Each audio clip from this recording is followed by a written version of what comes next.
For the reflection this Friday, I'm going to use the alternative gospel for the third week of Lent, which is in year A, and it's the gospel about the Samaritan woman. Now, I won't read the whole gospel to you, just a couple of relevant parts. When a Samaritan woman came to draw water, Jesus said to her, "Give me something to drink." His disciples had gone into the town to buy food.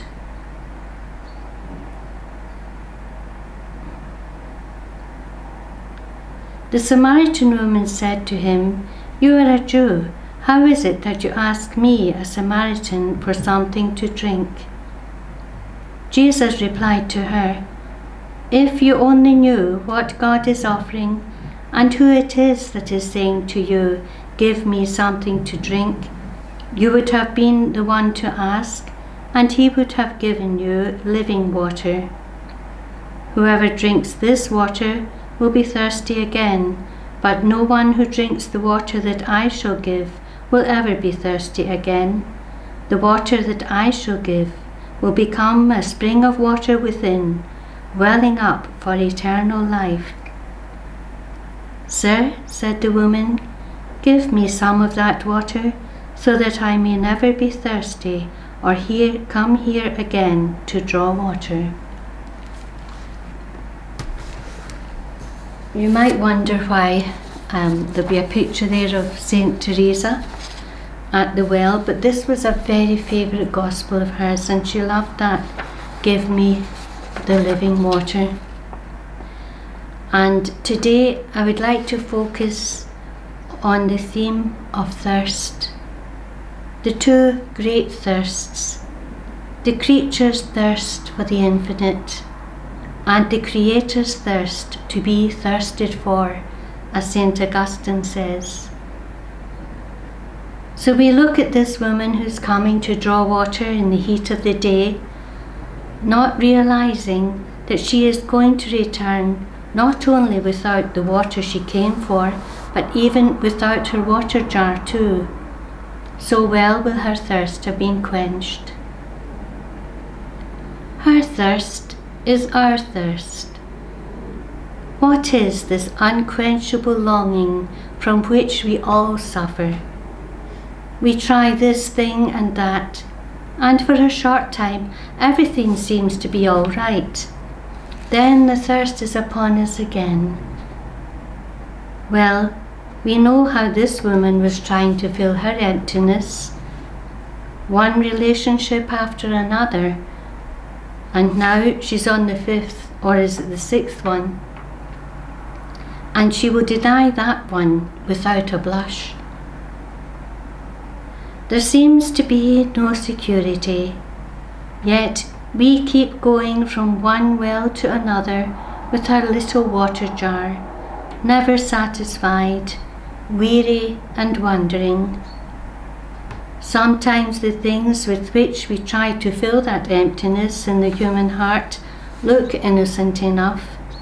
Sometimes they are obviously destructive, but ultimately they leave us empty and sometimes desperate.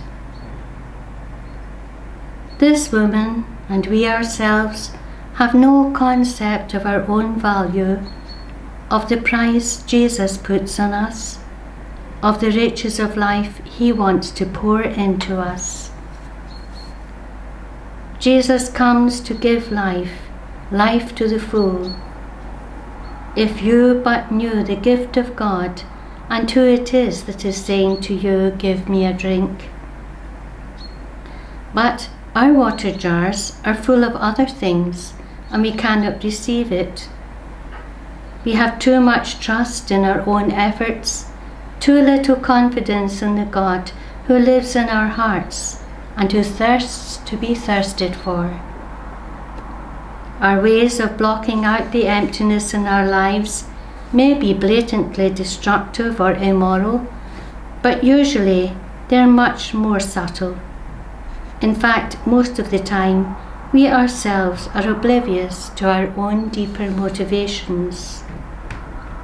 This is not from any evil intentions, but simply the habit of a lifetime and the culture in which we live, which urges us to avoid pain and discomfort, to keep the noise going, the senses filled with distractions, lest for a moment we become aware of the emptiness and pain inside. This has effects not only on our immediate neighbours, but on the whole planet. When we look to other people and not to the life of God within us to fill the void of our incompletion, we are asking too much of them. They could never be enough. Often we are asking them to be God for us, to be there for the sole purpose of fulfilling our needs, and of course that puts a strain on the relationship. Anger builds up, old wounds are opened, and I think most of us know the rest. Such is our need for wealth and power, not only individually, but as a nation, that whole countries are exploited, famines rage, and our world is torn apart by conflict and war. Such is our pathological need for security and our greed, that whole peoples are being slaughtered. There is mindless destructiveness abroad. In order to reorder our world, to bring water to those who are dying of thirst, we have first to own our own deep needs. Perhaps these are greater in us than in the people we are trying to help. It is so difficult to own our poverty and utter helplessness before anyone else, even God. Like the people of God in the desert, there are times when it looks as if we will die of thirst. To taste this water, we have to risk emptying our water jars of everything else. The woman wants to drink the living water, but Jesus is unable to give it to her until she stops trying to drink from other sources. As he says, "Go fetch your husband," bringing to mind the other things that she's been trying to use to fill her life. We have to put down the trinkets we have substituted for God and leave the empty wells of our own making.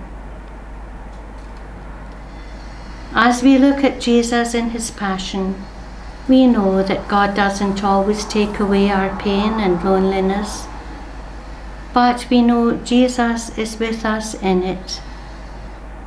We remember the second time Jesus is thirsty in the Gospel, that great "I thirst" on the cross, as he took on himself the utter desolation and need of a fallen humanity and owned the emptiness.